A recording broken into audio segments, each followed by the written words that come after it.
24 heures sans eau ni électricité. Les populations de Sédhiou sont très remontées contre la Sénélec. Elles dénoncent le mutisme de la société nationale. Face à cette situation, de nombreuses familles ont vu leurs denrées alimentaires détériorées.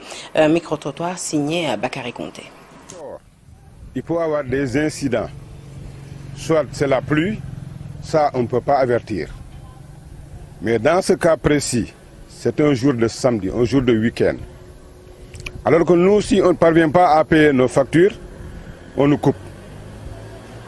Après avoir été à jour, tu as toutes tes denrées alimentaires dans ton frigo, la Sénélec se permet de couper le courant sans préavis. Et pour nous, il rend ce service-là à la population.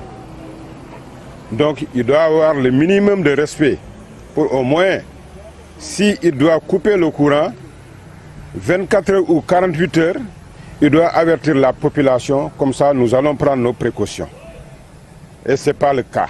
Quand on doit faire des entretiens, ou bien il y a eu des cas, il doit avoir des coupures, il doit pouvoir avertir cette population-là parce qu'il y a du poisson dans les frigos, il y a des poulets, il y a la viande, il y a ainsi de suite.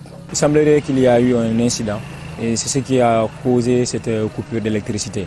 Mais je pense que même si cette situation se passe, il était opportun pour la Sénélec d'informer les populations, d'autant plus que nous avons des médias, notamment les radios communautaires, mais d'autres canaux qui peuvent informer les populations pour mieux se préparer par rapport à cette situation. Au-delà même de cette coupure d'électricité, toute la population sédhiouise a été privée d'eau hier.